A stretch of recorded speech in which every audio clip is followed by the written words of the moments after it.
here, tell us a little bit about the background to Ansible Motion, and then we can get into some of the applications that that you think are relevant for the manufacturers as they're developing their connected cars. Sure. Ansible Motion was started in 2009, and we created it with the express intent of building, designing, deploying driver-in-the-loop simulators. And these did exist, they do exist, but we intended to create a unique pattern of simulator, one that would inform the driver's vestibular system and all of their other sensors of the driving experience in such a way that you could rely on their feedback. So you could place expert drivers. Up till then, pretty much all driver-in-the-loop simulators were only good for low to medium skilled drivers, and if you put expert drivers in them, you couldn't gain any further utility from them. So we looked at the problem of initially stimulating the human vestibulum, and we looked at the machinery that was out there to do this, and we came up with a completely different design pattern for this, and a completely different approach. We implemented that, it was very successful, and then since creating that initial pattern of stratiform platform, we've gone on and layered up all of the other different stimulants for humans. So we can now provide an extremely realistic and immersive driving environment, from vision to audio to haptic to tactile to ride frequencies to vehicle dynamic inputs. And we can create a laboratory-like environment for a human driver, a skilled human driver, to drive a virtual model and interact with it in a highly realistic and useful manner from the point of view of engineering the vehicle or the vehicle subsystems. Okay, well, as you know, we're all about developments in connected car. How are the manufacturers using this type of simulator today to assist them? Really, in any environment where, or any use case where human interaction with assistive technology, or assistive technology, the interaction of that with the human, then there's a feedback loop between these. The human's reacting to the technology, which is reacting to the human. You can't really have any confidence in a system's performance if you've got that feedback loop without first trialing it with humans. Mm-hmm. And the idea is that now you have software on the loop, hardware on the loop. You have all of these different ways of testing assistive and connected systems. But until you've put human in the loop with those, you can't really confirm that the system's going to behave in the way that you want it to. So essentially, all of these cases are opening up with the ability to do driver in the loop. Examples include things like the classical one is adaptive handover. Right. So a human is driving, the adaptive system takes over. That's not so bad, although there are quite a few corner cases where that could be problematic. The adaptive system is driving, it wants the human to take over. Much bigger problem. What is the cognitive state of the human? Are they paying attention? Are they ready to be handed over? What if they're not ready? What if they're half ready? You have to study these cases until we have complete door-to-door with no possibility of human intervention. We're a long way off that. So the handover case, both ways, is one in which a laboratory-like environment, a driver-in-the-loop simulator, where you can precisely and repeatedly create exactly known ground truths, as they're referred to. You know exactly the situation in which the car and driver system was interacting with, and you can repeat and observe precisely as well. And this brings great benefits in terms of time to market and also quality to market.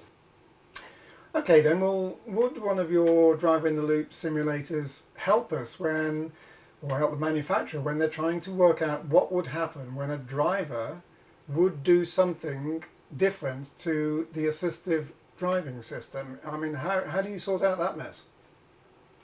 Absolutely. We have the case where the human's in full control. We have the case where the vehicle systems are in full control. We've considered the handover between the two.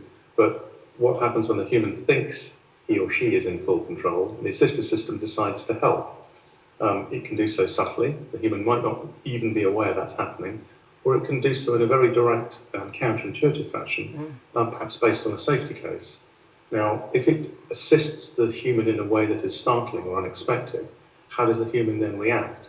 And the startle response will then produce a reaction from the human that a system designer would find very difficult to predict without detailed lab conditioned experiments to evaluate and quantify that. So you've been doing this work already, presumably? Customers of ours have been doing the work. Hopefully we've provided the right tools for them, but yes. Well, I would imagine that simulators such as this would allow you to do some very good and detailed comparisons between an actual driver driving the vehicle and the car driving itself and what happens.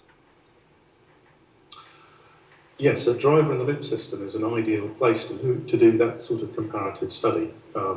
You have the ability to recreate a scenario or one of thousands of scenarios many times as you need to gain statistical confidence. And you can play that scenario to a completely unassisted human driver and see how they behave and look at the outcome. It might be a good or a bad outcome. It might be an accident, it might be an injury to another road user. It might be a scare. You can then bring in assistive technologies and you can model those, and you can try different assistive algorithms and again look at the outcomes of the same scenarios, but with statistical confidence, with absolute repeatability and absolute fidelity of measurement. Right. This is an extremely powerful tool that has no real-world physical analog because you just can't do this. You can't even do this badly in the real world. So are there any other ways in which driver-in-the-loop systems can help developing other assistive technologies? Well, there are a few other ways, and one of the interesting ones is in developing assistive algorithms. These can be determinate or they can be pattern finding. And if they're pattern finding, a very good pattern to observe is that of a good, skilled human driver reacting to complex situations. Mm-hmm. And you can teach the algorithms, if you have the right technologies, to observe the transfer function between what the human is seeing, what the assistive technology can perceive, and what the human does. And if it's a good outcome, you can observe that pattern and you can try and repeat that in future scenarios, but with purely assistive technology. Well, interestingly, in the notes that I was reading up before we were talking here, they mentioned that this could be used by manufacturers, by the automotive companies, to help develop their brand feel. I mean, how do you do that? Well, in the brave new world of adaptive technologies and assistive technologies and autonomous technologies, if we're not careful, if the manufacturers are not careful, we'll all end up driving a featureless pod with nothing to differentiate one from another, except perhaps cost. And that isn't going to do anybody any good. So you have to have some way, if you're a manufacturer and you have brand values, you have to have some way of projecting those values into the future, into this new world that we're moving into. And for sure, if we're talking driverless, there are big challenges, but it can be addressed. But before we get to driverless, there'll be part driverless and driver assisted. And the brand values are projected from everything from interior design to the audio spectrum of noises coming through, and those can be tuned without directly affecting other characteristics such as ride. And you have, even in the fully driverless case, a choice of driving profile. So if the road ahead is clear, you can accelerate more briskly or less briskly. You can take a corner quicker or less quickly. With adaptive suspensions, you can predetermine the ride for different conditions. And you can project these brand values directly, albeit subliminally, into the occupants of the vehicle. There are many aspects to choose from, and far more than you could possibly achieve practically with physical, in-the-metal equipment. So simulation technologies with human driver in the loop occupants are a very good way to run through these and to test the effect on the human occupant, the perception on the human occupant of different modes of suspension of vehicle audio behaviour, of vehicle system behaviour. Well, I could see that I can see two massive benefits very quickly, and that is that there must be enormous cost savings to be had from being able to test in this way rather than actual cars on the roads with real people in and with all of the costs associated with that. And then secondly, there must be enormous health and safety benefits as well, because some of the technology that's being tested here potentially puts drivers and cars and other people around them into very dangerous situations, whereas a simulator takes away all of that, doesn't it? Absolutely, and not only can you test a larger number of use cases in a shorter amount of time, but you can test them in a simulator with exact observation of the inputs and of the outputs, so you can be more confident about the quality of the results there. And you can also test cases that would be impossibly dangerous to do in the real world. You can have people run out in front of a vehicle and see what happens. You can have balls thrown in the air in front of a vehicle and see what happens. You can have a dog come in from one side and a person from another. And even in real world testing, this is very hard to arrange. The targets that are used are relatively crude, and these can be simulated better than they can. These can be simulated in the virtual world by stimulating sensors with virtual models of what they would perceive in the real world, far more accurately than you can by building physical test equipment. And you can just run through multiple drivers. One good use case is multiple drivers repeating exactly the same use case.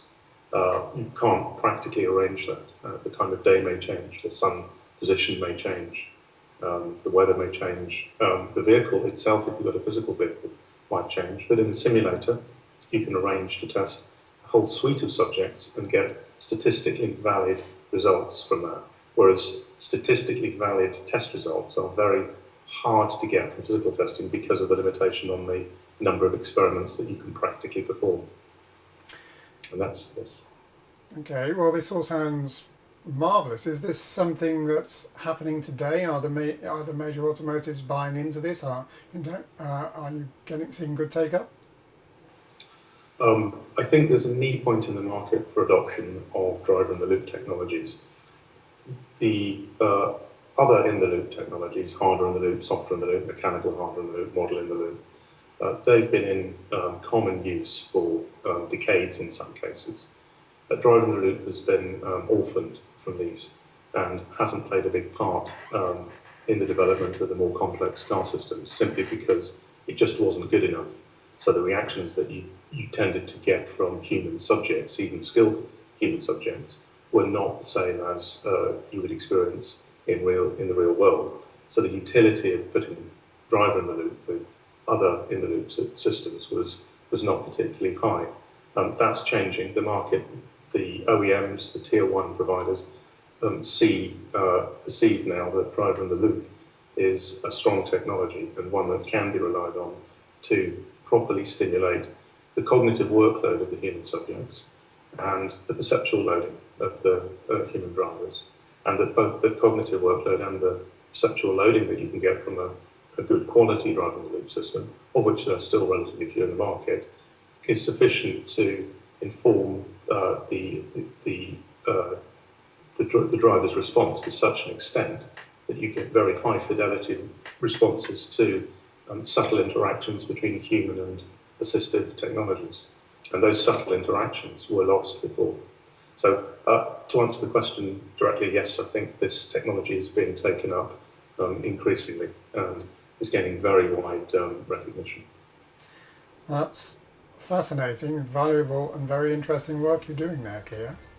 Thank you very much for your explanation, and hopefully one day I can come and try one of these machines for myself. Please do. Thank you. Thank you, Nick.